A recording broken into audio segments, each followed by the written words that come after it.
හිමාලයේ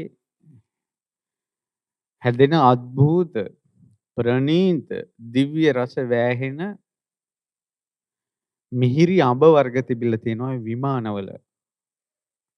ඒ වගේ හැදෙන ගෙඩි කලාතුරකින් ගංගානම් ගඟේ පාවෙලා ඇවිල්ලා තියෙනවා. ඒ ලැබෙන පළතුරු මිහිරි අඹ සමහර රජවරු රෝපණය කළා තියෙනවා.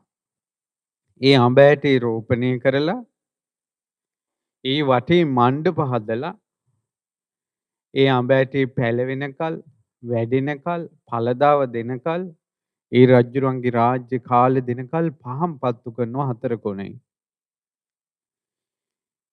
සඳුන් කිරිපැන් තමයි ඒ වෘක්ෂයට දාලා තියෙන්නේ. ඊළඟට මල් අතුරලා සුවඳ පතුරවනවා.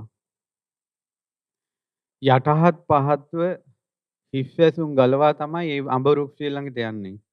ඒ අඹ වෘක්ෂේ හැදිලා මිහිරි ඵල දීලා තියෙනවා. ඒ වගේ ඉස්සර තියෙනවා ඔය දුර්ලභ අඹ පැලයක් හදාගත්ත හැටි. ඉතින් අඹ වෘක්ෂයේ දුර්ලභ නිසා ගහකටත් එවැනි සත්කාර සම්මාන කරනවා නම් දුර්ලභ නිසා අඹ ගහකට ඉච්චර සත්කාර සම්මාන කරනවා නම් ධර්මයට බුදුරජාණන් වහන්සේට කොයිතරම් සත්කාර කළ යුතුයිද ගරුකාර කළ යුතුයිද. තුනුරුවන් ගැන සද්ධාාවක් ඇති වුණාට පස්සේ සද්ධා ජාතෝ උපසංකමති. එයාලා හරි ආසයි ළඟට පැමිණිලා ධර්මය අහන්න. උපසංකමිත්වා පෛරුපාසති. ඒ ළඟට පැමිණුණාට පස්සේ මේ වාගේ දහම් ඇසුර ලබන්න පුළුවන්. දහම් ඇසුර ලබනකොට පෛරුපාසිත්වා සෝතං ඕදහති. එතකොට තමයි අර කියන දේ අහන්න කන් යොමු කරන්නේ. ඕහිත සෝතෝ ධම්මං සුනාති. කන් යොමු කරගෙන අහනකොට කන් යොමු කරගෙන ධර්මය අහනවා. සුත්වා ධම්මං ධාරේති. කන් යොමු කරගෙන අහන බණ තමයි දරාගන්නේ. ඊළඟට දතානං ධම්මානං අත්තං උපපරික්ඛති. දරාගත් ධර්මයේ තමයි අර්ථ විමසන්න පුළුවන්.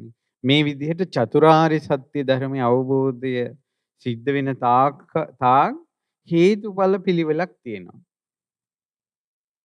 ඒ නිසා අපි ගෙදර ඉඳලා රේඩියෝකින් බණ ඇහුවට වඩා ටීවී එකකින් බණ ඇහුවට වඩා ෆෝන් එකෙන් බණ ඇහුවට වඩා ළඟට පැමිණ ධර්මයේ ඇසීමේ වෙනසක් තියෙනවා. ඉඳගෙන ඉන්න ඕන. අතපය රිදෙනවා දරා ගන්න ඕන. ඒ බණ ඉවර වෙනකල් සම්පූර්ණයෙන් මේ ගැන අවධානය යොමු කරන්න ඕන. ධර්ම ශ්‍රවණයත් එක්කම අභ්‍යන්තරේ වීරිය, කැපවීම, අදිෂ්ඨානය, කැමැත්ත ආදී ගුණධර්ම වැඩෙනවා ළඟට පැමිණ බණ ඇසීම තුලින්.